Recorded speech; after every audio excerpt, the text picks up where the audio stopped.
Well, hello, everyone. Thanks for joining us today. We're here live at the Campus for All Animals, the Houston SPCA, and I am so excited to have you guys with us here today. We have a wonderful friend that's waiting for her forever home. She is a wonderful dog named Zoe. Zoe, come here, girl. Come here and say hi to the people. Well, she's saying hi. She's saying hi.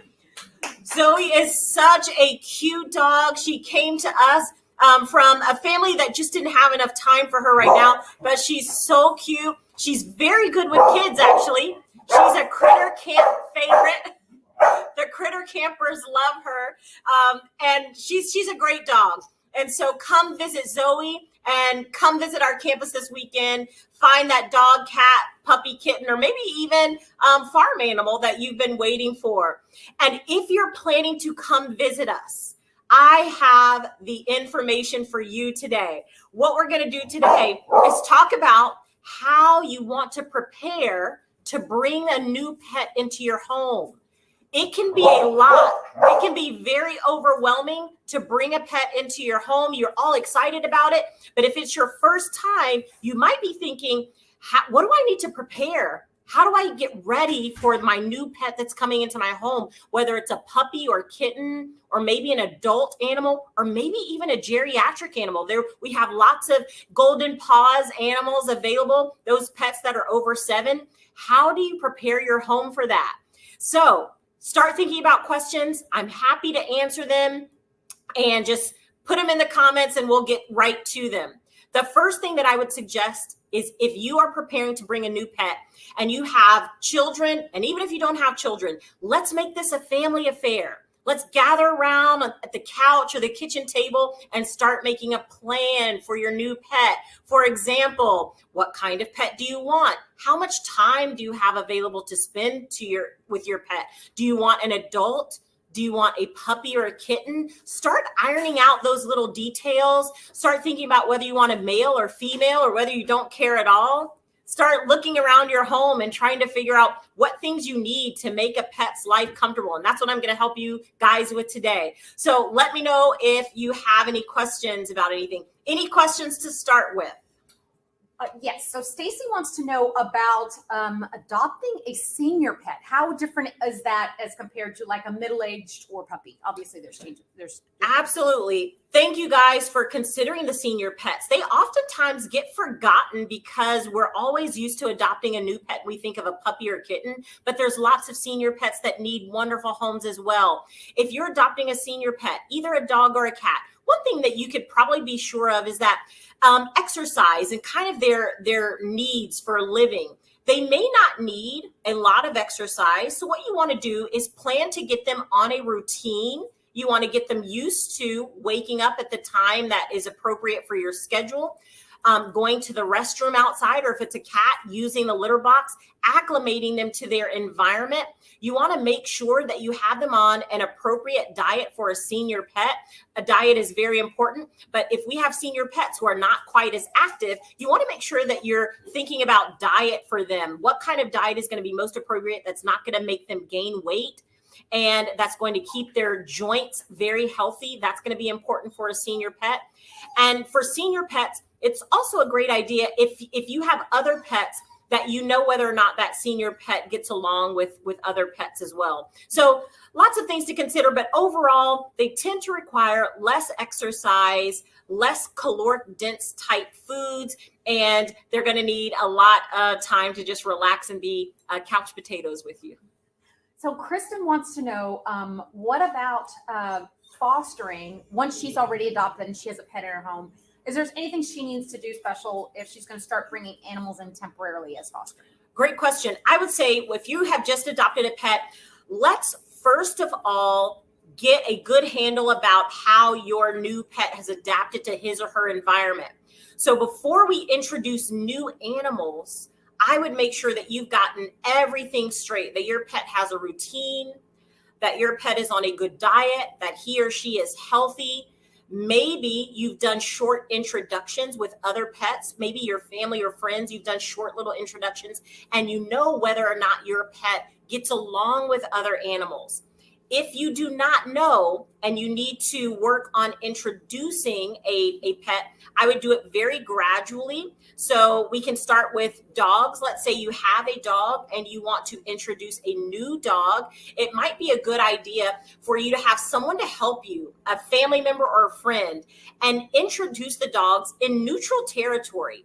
Sometimes your current household pet could potentially be somewhat protective of their environment, of their bed, of their food bowl, of their crate, their housing. And so introducing them to a new pet may be better done in a neutral environment, outside of the home, outdoors, maybe in a park, maybe at the animal shelter when you're bringing in the new pet. These might be good interactions to determine how they're going to get along before you bring the new pet into your home. If it's a cat, same thing. Do it very slowly. It might be a good idea for cats to use the introduction of the two cats with the help of Feel Away. Feel Away is a pheromone, like a hormone that helps the cats feel calm. And sometimes that can just help increase the positive energy in the room for those cats to get along. But I would do cats very slowly as well. What other questions can I help you with? So Kristen had a follow-up question on how can we balance if you've got one pet who's not active and you've got one super active and you're introducing the active pet into your home. How do you learn to balance that energy level? Yes, that can be very difficult. So again, if you have help, if you have family members or someone who can help you, that'd be great. But maybe if you have someone who's more active in the home, getting your active dog out to do more exercise, to go on long walks or run or participate in a hobby. Maybe they want to do agility. Maybe they want to do swimming. Make sure that you can meet the needs of the active pet, but still meet the needs of your senior pet that doesn't require as much exercise. It's also important. Let's say if you have a senior pet and that pet has arthritis or some sort of condition that could be associated with a senior pet, you don't want the two to make a bad mix in which the active pet could potentially harm your senior pet. So you want to make sure that you exercise them separately if possible, or give your active pet more exercise before and after you exercise your senior pet. Sometimes just letting them out in the yard and letting your active pet run around and do zoomies can potentially help get rid of some of that energy. And your senior pet may be relaxing on the patio. But yeah, it's going to take a little bit of finagling, but you can make it work. Jacqueline had a question about if you do adopt a pet, do you think it's more difficult to just train the dog by him or herself? Or does it help to already have another pet in the home that's trained that can do they influence the other dog? Do they help teach the other dog? Sure. Especially if you have a pet in the home who does well with other pets. I think it's great for pets of the same species to kind of train each other. Certainly if you have an adult dog who kind of knows the routine and you have a puppy, your adult dog can help to train the new puppy on what the routine is. When do we get up? When do we eat? Where do we go to the bathroom? What should we chew on or not? Sometimes these adult dogs can do a really good job at raising their little brothers or sisters and helping them acclimate to the environment even better. So if you know that your pet gets along with other dogs or cats, it's a great opportunity to use them to your advantage. So as we are talking about what things you need to prepare, make sure that you prepare things like if you have getting a new dog, maybe a crate. It might be a good idea to purchase a crate that's appropriate for the size of the pet that you're bringing into the home, because initially you may not want to leave your new pet out in the home and have full access to your house. You may want to be able to crate them while you're away. So that's something to consider. It's also something to consider that in that crate or in the environment that you want to have things to keep their minds very busy. And so we've talked about these on some of our previous shows, but having treats available for when Kongs or toys where you can hide treats in there, and it can be mental stimulation while you're away and can kind of keep them calm while you're away. So you have those. There's also a toy, our favorite toy here, the snuffle mat, where you can put treats inside the snuffle mat and it can keep them busy for many minutes at a time. They can root around in here, find treats, really good mental stimulation. So that's helpful. For cats, the same thing. Toys, cat toys. You can also make sure that you purchase a cat tree. You can see one behind me here, cat tree, or maybe a small one that can be in a separate room. And that's going to provide enrichment for your cat as well. A scratching post, toys to play with, because those are good things to have on hand when you're bringing a new pet into the environment. So Jacqueline wants to know, she knows that her neighbor has a cat and she's thinking about getting one. So what is the deal with the scratching post? I mean, you see the cats scratching, but like really, what is that about? Yes. So cats love to mark their territory. And part of scratching on furniture, scratching on the bedspread, scratching on your curtains, but hopefully scratching on a scratching post is really to help them to mark their territory. It also helps subsequently to dull their nails so that they aren't quite as sharp. So having one of these can actually help them not scratch up your furniture and your curtains. This is a good place for them to focus that scratching nature. And so having one of these is very handy, particularly if you have a multi-tiered one like I have behind me. Cats love to be in high places. So a multi-tiered one will serve multiple purposes, not only scratching, but also giving them the ability to be in high places where cats love to be. They love to look out over their environment. And so this one is a great tool. So Robbie wants to know, is nail caps okay for your cat? Sure, absolutely. You're talking about these little fun colored caps that you can place over the toenails of cats to prevent them from damaging your furniture quite as much. So if they have sharp nails, you can put these little colorful nail caps on, and they have a rounded tip, so they're not quite as sharp. So when your cat is doing the scratching motion, it may not do as much damage to your furniture. You will have to have these reapplied. Sometimes you can do it yourself if your cat allows it, but going to a groomer or a veterinary facility, they can put those caps on.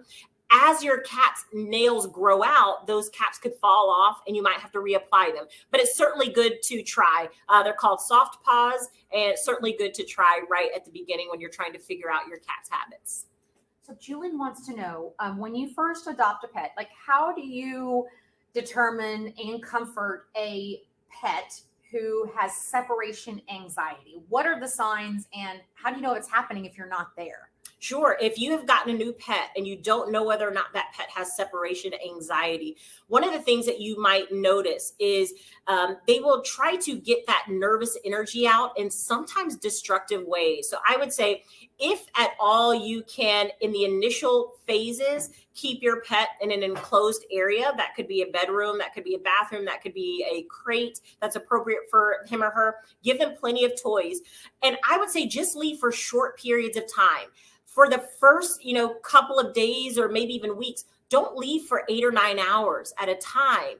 Maybe do short trips away, like to the grocery store or the gas station for 10 minutes, 15 minutes. And then when you come back, you might be able to tell if there's been any destruction. Does your pet look anxious?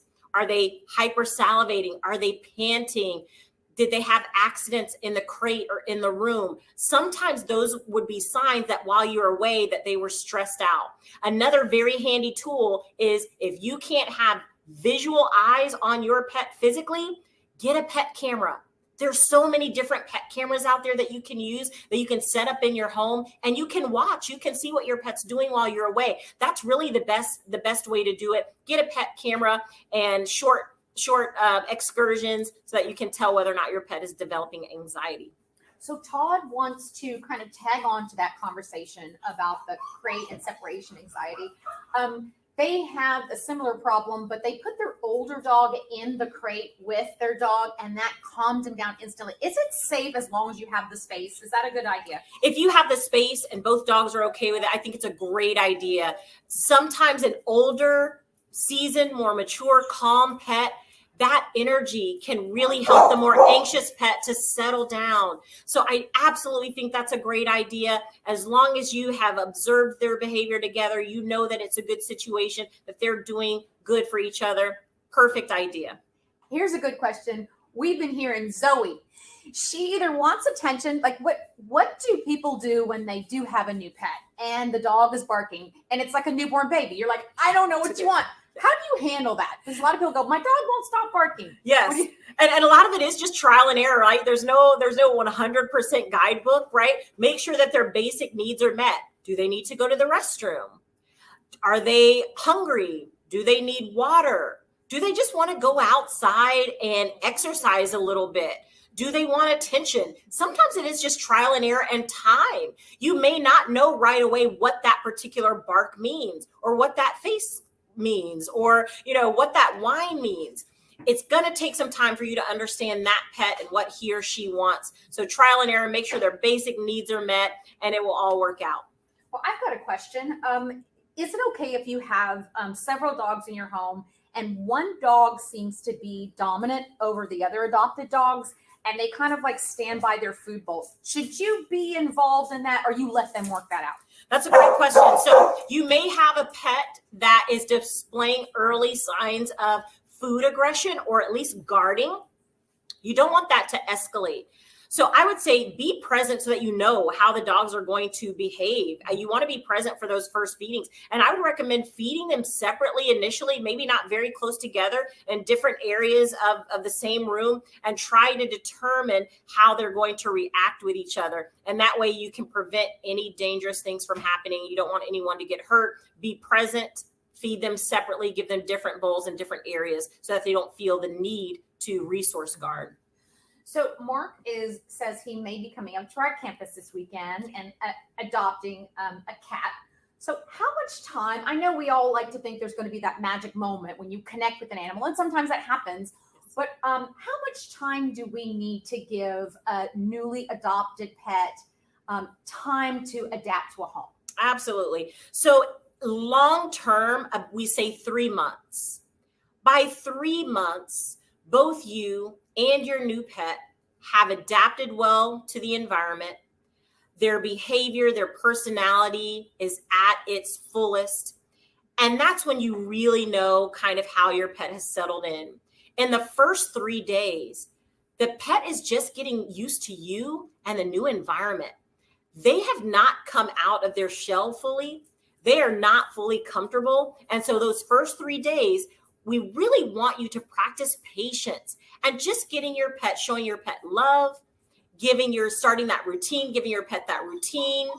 And then after 3 days, we have another kind of time marker, and that's 3 weeks. After 3 weeks, you should start to notice that your pet is starting to learn your routine. You may start to see more of their behavior come out. You also may notice that this is when you notice some problems, that they may not be getting along with another pet, or maybe they're displaying some separation anxiety. The 3-week mark is another good way to kind of determine how well they're adapting. But really, it isn't until 3 months when you know really well how they're going to settle into the environment. So please be patient with your pet and give them all the basic necessities, spend time with them, and we are certain that you're going to have a wonderful pet to spend forever with you. So Maddie wants to know, Dr. Westbrook, as a veterinarian, what are some things that I need to look for? What questions should I ask when I am looking for a veterinarian? Oh, that's a great question. What's important to you? You can even think about what's important to you from a human perspective when you go see a doctor. So you can ask. Word of mouth can be very beneficial. If you have family members or friends who love their veterinarian, trust their veterinarian, that might be a good place to start. You can consider things that are important to you. Is it close to you that your veterinarian is in close proximity to where you live? Maybe that's important to you, maybe not. Is it important to you that your veterinarian practice alternative methods and holistic medicine, or are you okay with Western medicine? It's a good idea for you to kind of think about how you want to approach your pet's healthcare as you are looking for a veterinarian. What kind of hospital are you looking for? Do you want to have a one-stop shop? Maybe you want a veterinary clinic that does not only medicine, but grooming and boarding, because maybe you know that you're going to need your pet groomed and boarded regularly and you want to just go to the same place. That might be something to consider. But if maybe grooming isn't important to you, or you don't plan on boarding your pet, maybe that doesn't matter as much. So think about your needs and what you think your pet needs, and then you can start from there. But obviously, feel free to call the veterinary clinic, ask them to speak to a veterinarian about establishing a relationship and doing somewhat of an interview and see if you guys are on the same page about how to approach your pet's care. When adopting a cat or a kitten, is two better than one? Do they like company? We would always say, how are we ever going to say that it's better to have less pets? You're asking the wrong people here. We are all going to say so true. All more pets. So in general, I think it's great to have more than one cat, because oftentimes, again, the companionship, particularly if you're not going to be at home with them, that companionship can really help them out. So cats are okay being alone. Certainly cats are typically solitary and they can be on their own, but particularly if you have to, sometimes they can be really good support for each other. You just want to make sure, again, that the cats are getting along well, that you have methods to give them each their own space if necessary, cat trees, hiding spaces, different litter boxes, different areas to eat. Those things can actually help cats be happier in environments if they have their own space and they can get away from the other pet if they're not, if they're not into being around another pet for the moment. We got one last question. So Joe was wondering how you introduce your pet to the neighbor's dogs as you're out walking. Like, what's etiquette? Yes, that's a great question. So if you're introducing your pet to the neighbor's pet, make sure they're both on leashes, that you both have your pets under great control. Might be a good idea to talk to your neighbor about whether they know if their dog is also interested in meeting other dogs. So you want to make sure that both pets are interested in this. But if you're just trying to introduce them, make sure they're on leashes. Make sure you're in a neutral environment. So maybe not in someone's living room, for example. Go out on a walk together. Starting just by walking together is good, because when you're walking your pet, they have focus. They're walking, they're getting their exercise, and it can actually help prevent some of that energy going toward each other. Let's put that energy into an activity together, like walking or playing fetch. And let's do an introduction like that includes some activity. Awesome. So what about the rule for puppies and dog parks? Yes. So you want to make sure you do not take your puppy to the dog park until they are fully vaccinated. So talk to your veterinarian about when the last recommended vaccination has been given and how long after that vaccination that they feel like it's safe for you to take your pet to the dog park where there's been lots of other pets. You definitely want to be safe. And certainly when you get a new pet, you don't want to have to deal with illnesses if we can possibly prevent it. I think we're good. We're coming up on 1 o'clock. If there's some other things that you want to share before we go, Dr. Westbrook. Well, we're glad to have you again. I have lots of things here for you guys to consider getting if you're getting a new pet. Don't forget that crate. Don't forget a leash, a properly fitting collar, a food bowl. Make sure you have food and water bowls. Make sure you have a nice bed for them and some toys to keep them busy. But we're here to help you. If you need any guidance at all, don't hesitate to ask us questions. We're here to help you. We want you to have a great experience with your new pet. Come on down and visit us. If you're interested in helping out by fostering helps us to save lives. So consider joining our foster families. It helps us to save lives every single day. We can't wait to see you. Come on down to our Campus for All Animals, and we will see you next week. Thank you so much.